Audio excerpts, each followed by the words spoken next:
You may be looking at buying your next used car, and I'm going to show you in this video some of the key things you need to be doing before you buy. One of them, in fact, I can guarantee will save you money on your next purchase.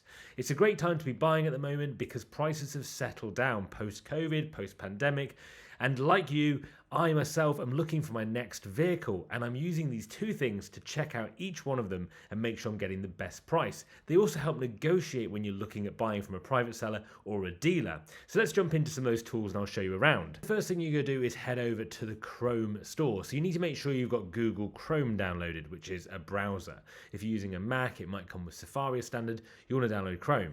When you go on the Chrome web store, you want to search for the extension here, and the extension you're going to be searching for is called the AT Price Tracker.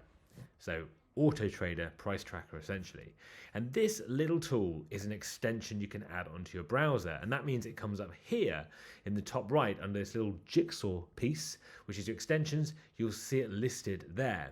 And when you add this, so at the moment you can see mine has been added, I can remove it for example, this tool is really useful. So basically it shows the price history of vehicles that you're looking at on Auto Trader, and it displays the price they were listed at and then what they've been reduced by at what dates. So it's a really useful tool to be able to check out what vehicles are listed at and also the reductions they've had. So if we head over to Auto Trader now and test it out, at the moment I've got a Porsche Taycan in here. So let's take a look at that. So I can see there's 670 cars, 670 Porsche Taycans on Auto Trader at the moment. And you'll see immediately in the right bar, this edition you may not have if you haven't got the tracker installed. So you can see here it was advertised on the 24th of November, and you can see at that time it was advertised at 50,990, and it's had these reductions over the course of the time it's been listed. This is a private seller.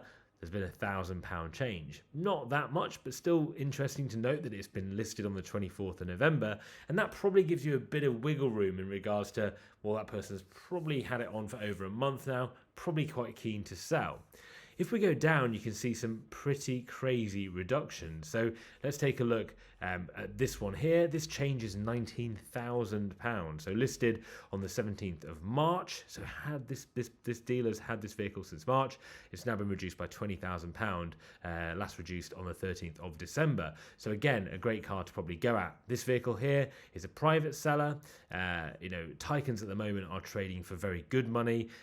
Electric vehicles have seen a real drop in their prices generally, and it's probably a good time if you're looking at an electric vehicle to pick one up.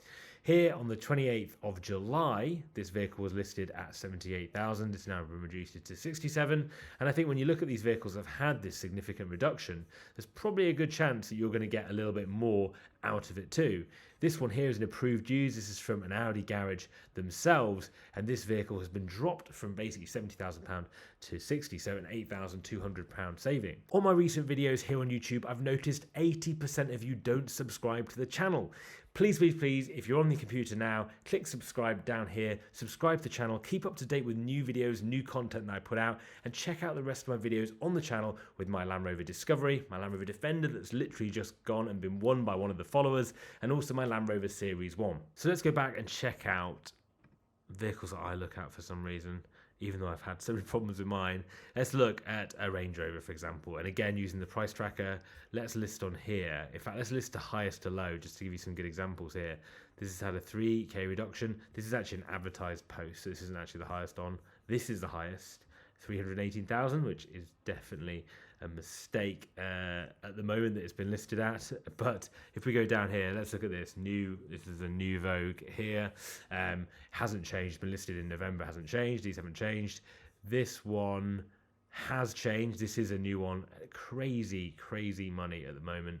250,000. It's been reduced by £50,000, that vehicle. So if you'd bought this vehicle on the 1st of October or the beginning of October, you would have been paying 300 for it. It's now 250, for example. Again, all these vehicles, 20 grand reduction here, 28 grand reduction here. So you can see how much movement there is in the price of these. And I think what it allows you to do is just see when was the vehicle listed, and as a result, what's going to be the price that's going to be best suited. What's going to be the price that's probably going to get the vehicle. You'll see some people put the vehicles on, they just stick at that price. probably priced it well initially, but you'll see a lot of them reduce it as the time goes on, and it's a great thing to be able to check out and have a look at. So that's the first thing. The price tracker is where I would start. I think it's a really, really useful tool, super easy to add, and hopefully that makes it very clear. The next thing I would add if you're buying a car in the UK is getting an MOT history. It's super easy to get, and because vehicles after 3 years have to be MOT'd every year, it's a really good time to have a look at seeing what was the last MOT, what was noted on it, was there any advisories, did it pass or did it fail? Because sometimes you'll see persistent issues in the MOT history that maybe haven't been addressed, and it's something that will help you when you go and view the vehicle. Just check that that thing's been done. So to do that, let's pick out a vehicle on here. So I've got here an example. This is a 2015 vehicle, and just picked a random one out basically, and I just want one that's got a number plate. So if we have to go to the Gov website, put an MOT checker, check the MOT history of a vehicle.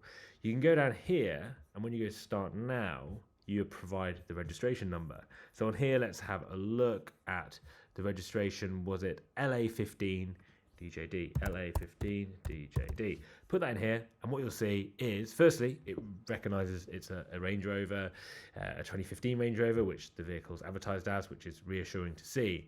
But then what you can do here is download certificates if you want to, but you can also check out the history itself. So you can see here, it was tested on the 9th of November last year, did 130,000 miles. Prior to that, the 11th of November, so a year later. And in that time, it's covered a decent number of miles. What you can see here is like monitor and repair if necessary, front brake pads wearing thin. So hopefully they were repaired. It wasn't noticed in the next MOT check, but they may not have been addressed. However, considering it's done another 25,000 miles, you'd hope they had been. You can see here that it failed. Supplementary restraint system warning lamp indicates a fault, and front brake pads wearing thin again at that point. Looking back on here again, front brake pads wearing thin. And so let's say you bought the vehicle before it had the recent check. That's something you'd obviously want to be checking. Again, the tyres were quite low on this. I imagine they had been replaced, but still worth checking out to see. On here again, front brake pads wearing thin. So it's obviously a persistent issue there that hopefully has been resolved. And so I think using the MOT history is a really nice way just to make sure that you're happy that issues that were going on have been now fixed. And that's a really easy thing to do. It's a free thing to do, and it's very, very easy. So I think if you're looking at buying a new vehicle, those are my 2 checks that I'm doing right now when I'm checking for new vehicles. I'll be really interested for those guys that are looking for cars at the moment.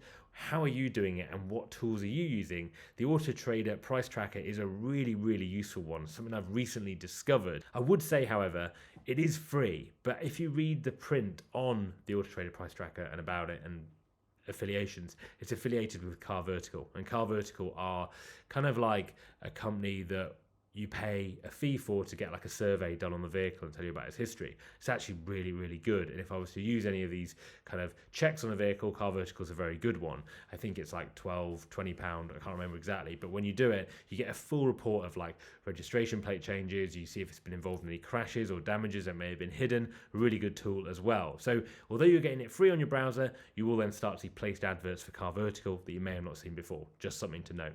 But hopefully this video has been useful, and good luck in your search for your next vehicle. If you're new to the channel, consider subscribing straight down here, like the video, and let me know what you think in the comments below. Thank you for watching this video, and see you guys very soon.